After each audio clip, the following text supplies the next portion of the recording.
Good evening सर्वांना. माझ्या ब्लॉगमध्ये तुमचं सर्वांचं स्वागत आहे. आज भरपूर सकाळपासूनच पाऊस चालू आहे, झिमझिम बिलकुलच असं बंद झालेला नाही. तर मग आमचे मिस्टर आले होते 5 वाजता घरी. ते येताना मस्त गरमागरम असे बॉईल झालेले कणीस आणले होते आणि कणसावर असं मस्त मकाच्या कणसावर लिंबू असं लाल तिखट आणि मीठ टाकून मला खूप आवडतं खायला पावसामध्ये. तर मी मस्त असं सगळं लावून घेतलेलं आहे. मिस्टर आमचे काही तिखट तेवढं खात नाहीत, काय नाही, म्हणून त्यांना उगं मीठ टाकून थोडंसं दिलेलं आहे. आणि त्यांना आवडत पण नाही जास्त कणीस. मला भरपूर आवडतं असं कणीस खायला. भाजून आवडत नाही, पण असं बॉईल केलेलं कणीस मला खूप आवडतं. आणि ही स्वीट मका आहे बघा, खायला एकदम चविष्ट असते आणि पावसामध्ये तर ह्याची खायची मजा वेगळीच. तर घरीच आणले होते कणस. तर मग झालेलं आहे आमचं कणीस खाणं. मग कुणाच्याला मस्त बनवला होता मी आमच्या दोघांसाठी चहा. आणि बाहेर एकदम झिमझिम पाऊस चालूच होता. मग चहा पिऊन मिस्टर गेलेले आहेत आता दुकानावर आमचे. तर तुम्ही पण सर्वजण या मग 5 वाजताचा चहा प्यायला. आणि पावसामध्ये चहा काहीतरी गरमागरम थोडंसं खायला पाहिजेच. आता झालेली आहे संध्याकाळची दिवाबत्तीची टाईम. तर लावून घेतलेले आहेत मी देवाला दिवे.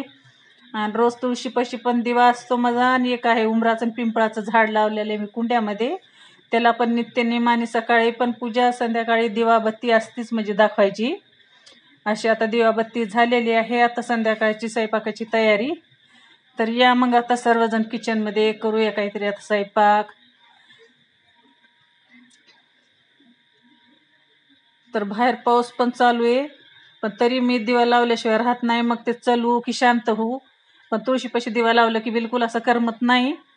तर झालेली मस्त दिवाबत्ती. तर चला मग आता किचनमध्ये काहीतरी बनवूया चला मग गरमागरम. आज बनवूया मिरची तर पनीर आज पकोडे. बनवलेले त्याच्यासाठी आहेत मी घेतलेल्या ढबुळ्या मिरच्या, पनीर पकोडे. पनीर मध्ये भरण्यासाठी मिरच्या मस्त लिंबू ताज्या ताज्या आणल्या मस्त होत्या कट करून सोमवारच्या सर्व बाजारामध्ये. तर मी त्याचे काढून मस्त घेतलेलं पनीर आहे पकोडे मिरची बनवलेले मधलं. आहेत मी. एकदम अशा ढबुळ्या मिरच्या घ्यायच्यात, कारण आपली जी स्टफिंग आहे त्याच्यामध्ये अशी भरपूर बसावी, त्याच्यामुळे अशा मोठ्या मिरच्या घेतलेल्या आहेत मी. आणि पनीर मस्त असं लिंबू टाकून आणि थोडंसं मीठ टाकून चुरून घेतलेलं आहे. आणि सगळं मिरचीमध्ये असं स्टफिंग गच्च भरून घेतलेलं आहे. आणि पिठामध्ये काही नाही, आपल्याला सोड्याच्या ऐवजी पापड खार यूज करायचा आहे. त्याच्यानं भजे एकदम असे टम फुगतात. तर बेसन पीठ घेऊन त्याच्यामध्ये पापड खार टाकायचं आहे आणि स्वादानुसार मीठ टाकायचं आहे आणि थोडीशी हळद टाकायची आहे. आणि मस्त बेटर फ्लपी करून घ्यायचं आहे आपल्याला. आणि अशा मस्त मिरच्या भरून घेतलेल्या आहेत सगळ्याच. आता बेटरची तयारी. तर बेटर जसं सांगितलं मी तसंच बेटर बनवा.